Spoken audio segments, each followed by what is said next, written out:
안녕하십니까. 월간조선 박희석입니다. 오늘은 김종인 국민의힘 비상대책위원장에 대해서 얘기를 해보겠습니다. 김종인 비상대책위원장, 안철수 국민의당 대표와의 야권 후보 단일화 이런 거에 대해서 상당히 부정적인 의사를 지금 피력하고 있습니다. 그리고 12일입니까?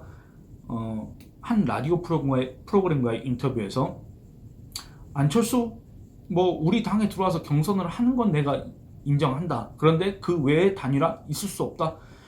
안철수와 단일화하지 못하더라도 우리 당 후보로 나가서 더불어민주당, 국민의힘, 안철수 이렇게 돼서 3자 구도가 되더라도 우리가 국민의힘 후보가 이길 수 있다. 이렇게 자신만만해 했습니다. 그런데 참 이 얘기를 들으면 참 좀 어처구니가 없습니다. 거기에 대해서 한번 얘기를 해보겠습니다. 지금 국민의힘 지금 서울시장 후보군이 10명입니다. 그 이름을 한번 언급해 보겠습니다. 박춘희 전 성파구청장, 이혜훈, 김선동, 이종구, 오신환, 나경원 전 의원, 조은희 서초구청장, 김근식 경남대 교수, 김정기 전 상하이 총영사, 그리고 17일 오세훈 전 서울시장이 출마 선언을 했습니다. 그리고 이 밖에 소위 야권으로 분류할 수 있는 그 후보 중에는 또 안철수 국민의당 대표, 그리고 금태섭 전 더불어민주당 의원 이렇게 있습니다. 이들 모든 사람들은 자기들이 야권의 변화를 상징하는 인물이다. 그리고 서울시장 선거에서 승리할 수 있는 인물이다. 그리고 정권교체의 교두보를 마련할 수 있는 적임자다. 이렇게 주장을 하고 있지만 솔직히 이 중에서 누가 월등하게 뛰어난지는 솔직히 잘 모르겠습니다. 문제는 이들이 어떤 사람들이 나온다고 하더라도 김종인 위원장이 말한 것처럼 3자 구도에서 국민의힘이 승리할 수 있다? 이거는 실현 불가능하다. 이거는 정말 김종인 위원장의 희망사항에 불과하다. 어떻게 보면 망상이다. 이렇게 얘기할 수밖에 없습니다. 김종인 위원장 이거 얘기하면서 근거로 이거 들었습니다. 뭐냐면 1995년도 당시에 서울시장 선거를 얘기를 했습니다. 그러니까 그때 당시에 무소속 박찬종 후보가 인기가 있었는데 그래서 민주당 내에서 걱정을 많이 했는데 김종인 위원장은 당시에 우리 민주당 조순 후보가 당선된다 걱정 마라 이렇게 얘기를 했다는 겁니다.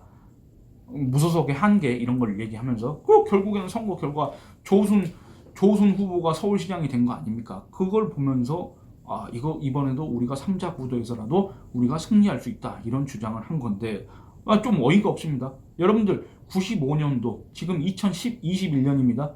26년 전 얘기를 하고 있습니다. 26년 전에 저는 중학교 1학년이었습니다.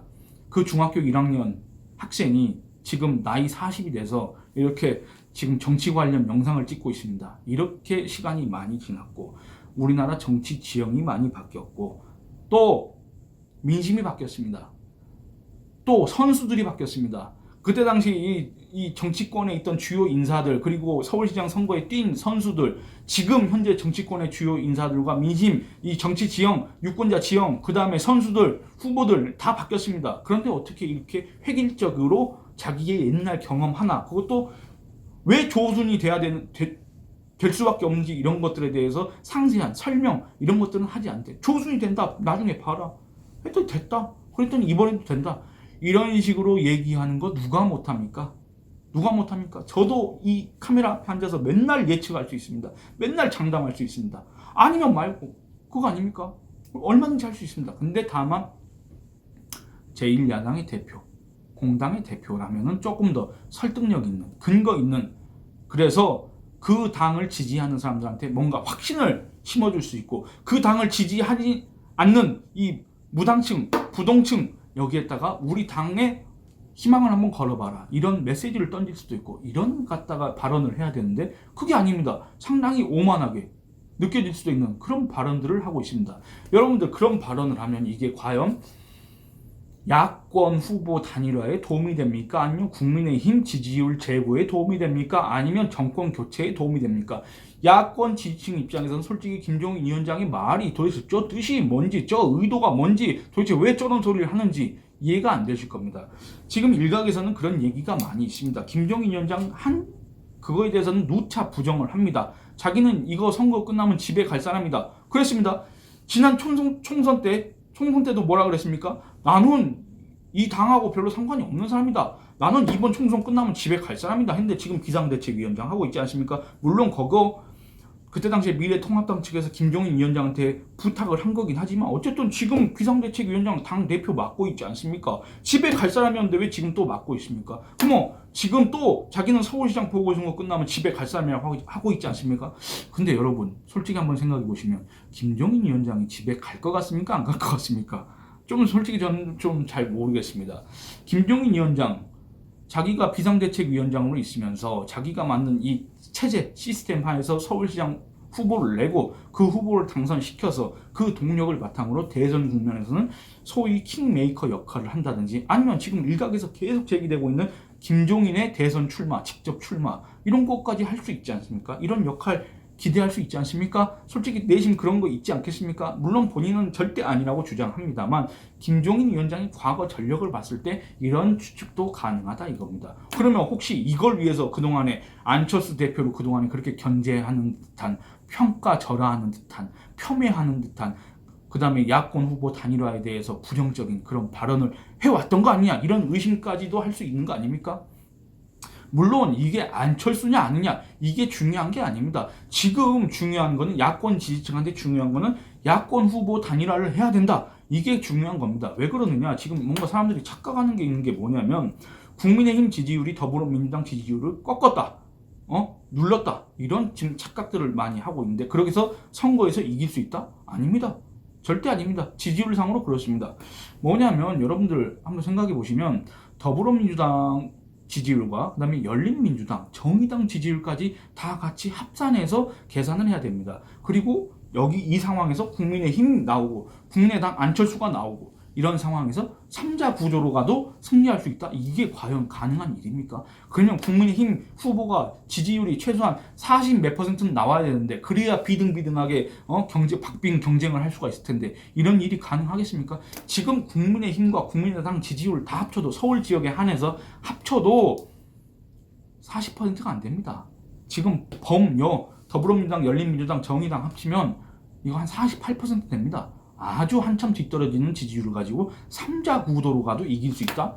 솔직히 이게 무슨 설득력을 갖고 있다고 생각하는지 전 잘 이해가 안 됩니다. 그러니까 이런 식으로 나가면 결국에는 지금 야권 지지층이 가장 우려하는 상황이 뭡니까? 2018년 서울시장 선거 때처럼 더불어민주당 박원순, 자유한국당 김문수, 바른미래당 안철수 이렇게 3명이 나와서 주요 후보 3명이 나와서 그때 당시에 자유한국당 뭘 하겠습니까? 안철수와 단일화 그런 거 필요 없다. 안철수 필요 없다 이렇게 얘기했습니다. 안철수 대표 그때 제가 인터뷰했지만 또 그때 뭐라 했냐면 그런 인위적인 단일화를 하지 않아도 유권자들이 자연스럽게 투표로서 단일화 효과를 내게 해줄 것이다 이렇게 얘기했습니다. 그럼 그 승리를 장담했습니다. 근데 어떻게 됐습니까? 제 기억으로는 박원순 후보가 56%, 김문수 후보가 23% 그리고 안철수 후보가 19% 정도 받았습니다. 그러니까 이 김문수, 안철수 두 사람의 득표를 다 합쳐도 박원순 후보한테 절대로 게임이 안 되는 그런 결과, 그런 패배를 맞이했습니다. 그렇게 장담을 했는데 근데 지금 또 3자 구도로 나가면 무슨 변화가 있겠습니까? 절대 없다고 저는 생각을 합니다. 두 번째, 한 가지 여기서 의문이 드는 거 김종인 비상대책위원장은 대체 무슨 역할을 하고 있는 것인가? 도대체 무슨 목적으로 비대위원장을 하고 있는 것인가? 이런 의문이 들 수밖에 없습니다.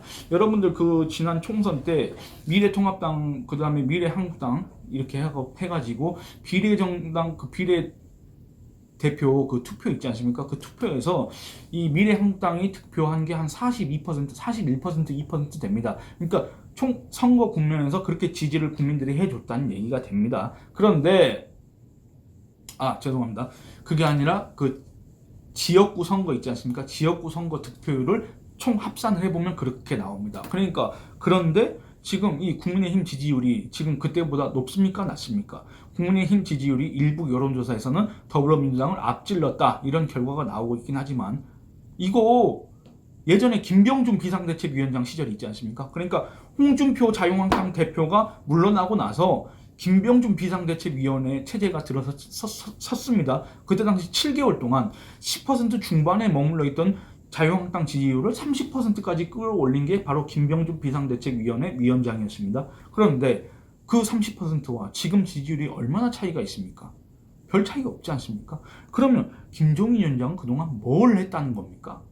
뭘 했습니까? 그렇게 짜르처럼 행세하면서 도대체 그동안 한 일이 뭐가 있습니까? 두 번째는 김종인 위원장한테 애초에 기대했던 거는 새로운 인물을 발굴 영입하는 거였습니다. 그거였지 않습니까? 그래서 본인도 뭐 대선에 뭐 다음 대선에는 무슨 70년대생 경제 전문가가 나서야 되느니 마느니 뭐 이런 얘기 했지 않습니까? 그런데 김종인 위원장이 비상대책위원장 지금 맡은 지 얼마나 됐습니까? 그 사이에 그런 변변한 인물 하나 영입한 사람이 있습니까? 제 기억에는 없습니다. 여러분들 생각나는 사람이 있습니까? 그러면 당 지지율도 제대로 올리지 못했고 뭔가 희망적인 메시지를 던질 만한 경쟁력 있는 인사도 하나 영입하지 못했고, 그러면 김종인 위원장은 도대체 무슨 역할을 했고 무슨 일을 했다는 겁니까? 그리고 앞으로 남은 임기 동안 뭘 하려고 야권 후보 단일화에 대해서 그렇게 부정적인 언사를 계속 하는 겁니까? 솔직히 그 사람의 진위를 잘 모르겠습니다. 물론 김종인 위원장, 너희 같은 범인들이 나 같은 정치 고수 책략가 전략가의 깊은 속뜻을 어찌 알겠느냐 이렇게 얘기할 수도 있습니다. 이렇게 생각하면서 비웃을 수도 있습니다. 그런데 중요한 건 뭔지 아십니까? 유권자들은 모두 다 평범한 사람들입니다. 그걸 아셔야 됩니다. 예, 오늘은 이만 줄이겠습니다. 감사합니다.